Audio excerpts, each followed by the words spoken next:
డబ్బు, అనారోగ్యం, ఉద్యోగం, వ్యాపారం, అప్పులతో బాధపడుతున్నారా? మీకోసమే లాంచ్ యువర్ ఫ్యూచర్ ప్రోగ్రామ్. నమస్తే గురుగారు. ఆశీర్వచనం తల్లి. గురుగారు, ఈ దీపావళి రోజున మంత్రజపం కానీ లేదా దీపదానం కానీ అసలు ఎందుకు చేస్తారు? అవి నిజంగా ఇందులో దీని ప్రాధాన్యత ఎలా ఉంటుంది? ఇవి ముఖ్యమా? శ్రీ మహాగణాధిపతయే నమః. ఐం మహాసరస్వత్యే నమః. శ్రీ లలితాంబికాదేవియే నమః. దీపావళి రోజు మంత్రజపముగా ఎందుకు, లేక దీపదానం చేయటం ఎందుకు అనేటువంటిది మీరు అడుగుతున్నారమ్మా. ఇక్కడ మంత్రము జపము అనేటువంటిది ఎప్పుడూ కూడా కొన్ని సందర్భాలలో విపరీతముగా శీఘ్రముగా అనుకూలించటానికి కొన్ని తిథులు అనేటువంటివి ఉంటాయి. జపము చేసేటువంటి విధానములో ఒకటి ఇష్టి కోరికలు అనేటువంటివి, ఎవడెవడు ఏ కోరికలతో చేసుకుంటుంటారు అనేటువంటిది కూడా ఉంటుంది. మామూలుగా రాక్షసులు వీళ్ళందరూ కూడా భగవంతుడి యొక్క అనుగ్రహము కోసము, వాడు రాక్షసుడురా ఘోరమైన తపస్సు అని అంటూ ఉంటారు పదాలు.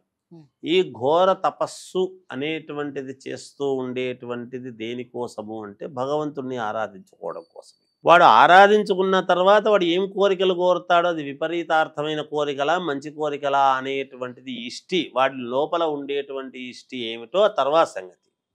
వాడు యోగము కోసము కోరితే యోగవంతుడు అవుతాడు, చెడుపు కోసము కోరితే చెడు ప్రవర్తనలోకి వెళ్ళిపోతాడు.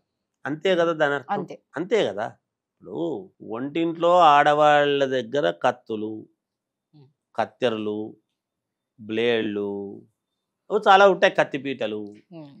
వాటిని కూరగాయలకు మాత్రమే వినియోగిస్తే వంట అద్భుతముగా, కుటుంబం అద్భుతంగా ఉంటుంది.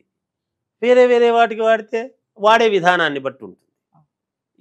అంతకంటే వేరే లేదు కదా. అందుకని ఇక్కడ మనం ఆలోచన చేయాల్సింది ఏమిటంటే దేనికి ఏది వాడాలి అనేది. ఈ అమావాస్య అనేటువంటిది ఎప్పుడైతే ఉంటుందో జపాలకు వీటికి కొంచెం జపము తపస్సు చేసుకోవటానికి చాలా మూలం ఏర్పడుతుంది. ఎందుకు? మనస్సు అక్కడ చంద్రుడు క్షీణచంద్రుడై ఉంటాడు, చంద్రుడే ఉండడు, పూర్తిగా అయిపోయి ఉంటాడు. అప్పుడు గనక ఖచ్చితముగా మనము జపము చేస్తూ ఉన్నాము అనేటప్పటికీ ఆ రోజు చేసినటువంటి జపము మేలు జరుగుతుంది కొంచెం. అంటే ఎటువంటి జపం? మనం ఏదైనా ఉపయోగపడేదానికి, ఒకటి ఏదన్నా సాధించడానికి, మేలు జరగటానికి, మన వల్ల నలుగురికి మేలుగా అవటానికి మనం ఏదైనా ఉపయోగపడేదానికి చేసుకున్నాం అనుకో, ఖచ్చితంగా జపతపాలు యోగిస్తాయి. ఆ రోజు జపము తపము రెండు అంటాం. తపం అంటే తపస్సు అంటే కూర్చొని ఒక చోట నిర్దిష్టముగా ఒకటే నామాన్ని మనం స్మరిస్తూ ఉంటే, ఏకధాటిగా ఎప్పుడైతే మనం స్మరిస్తూ ఉంటామో, ఎలా అయితే చీకటి పొయ్యి వెలుగనేటువంటిది వస్తుందో ఖచ్చితముగా ఆ రోజు చేసినటువంటి జపానికి, తపస్సుకు ఖచ్చితముగా మేలు జరుగుతుంది, ఉపయోగం జరుగుతుందని శాస్త్రంలో చెప్పబడినమాట. ఇక దీపాలు మనము దానం చేయటం అనేటువంటిది ఒకటి. ఇది పూజలు చేసుకునే విధానంలో. ఎందుకు మనం దీపాలు దానం చేయాలి అంటే, వెండి చంద్రుడికి సంబంధించినటువంటిది. మనకు నవగ్రహాలలో చంద్రుడు కూడా ప్రాధాన్యత కాబట్టి, ఇంకొకరి ఇంట్లో దీపము వెలిగించుకోవటానికి మనం రోజు దీపారాధన ఎందుకు చేస్తున్నాము? మనలో ఉండేటువంటి, మన ఇంట్లో ఉండేటువంటి చీకటి అజ్ఞానాంధకారాన్ని పోగొట్టుకోవటానికి, ప్లస్ మనలో ఉండేటువంటి అజ్ఞానాన్ని పోగొట్టుకోవడానికి మనం రోజు దీపారాధన చేస్తున్నాం. లేకపోతే దేవుడు కనపడతాడు కదా, పటాలు ఉంటాయి, విగ్రహాలు ఉంటాయి, దేవుడికి ఏం పెద్దగా అక్కడ మనము దేవుడు కనపడడనే కాదు కదా. దేవాలయములో చేసేటువంటి దీపారాధన వలన ఊరికంతా మేలు. ఇంట్లో చేసుకునేటువంటి దీపారాధన ఇంట్లో ఉండేటువంటి అరిష్టాలకు పోవటానికి మూలమవుతుంది. అందుకని దీపారాధన చేసుకున్నాం, మన కోసం మనం చేసుకోవాలనుకున్నాం.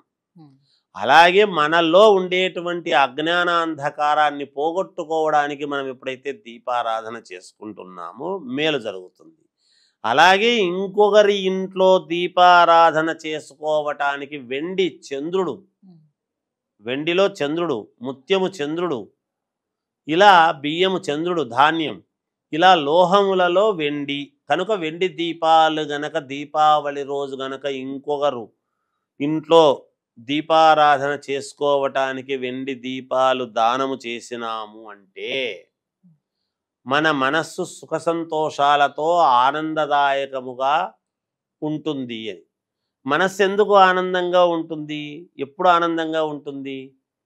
ఇంట్లో భర్తకు జరగాల్సినటువంటి ప్రమోషన్లు రావటము, శాలరీ పెరగటము, పిల్లలు చదువుకునేటువంటి విధానంలో సంతోషంగా చదువుకుంటూ ఉండడము, ఈమె తల్లిదండ్రుల ఇంట్లో వెనక ముందు పుట్టినటువంటి వాళ్ళందరూ కూడా సంతోషముగా జీవనం గడుపుతున్నారు అనేటువంటి దీంతో ఒక స్త్రీమూర్తి ఒక ఇది దానము చేసింది అంటే దాని అర్థం ఏమిటి అంటే అట్లా పుట్టింటి వాళ్ళను ఇట్లా మెట్టినింటి వాళ్లకు ఇద్దరికీ కూడా మంచి జరిగేటువంటి అవకాశాలు ఉన్నాయి. అందువలన ఆ స్త్రీ ఇక్కడ అత్తమామల శ్రేయస్సు భర్త శ్రేయస్సు కోరుకొని అత్తగారింటి తన ఇంటి యొక్క శ్రేయస్సు కోరుకొని ఇవ్వటము, అలాగే తన పుట్టినింటి యొక్క శ్రేయస్సు కోరుకుంటుంది. కాబట్టి ఈమె చేసినందుకు వల్ల ఈమె ఎక్కడి నుంచి వచ్చింది అనేటువంటిది భగవంతుడు చూస్తాడు కదా.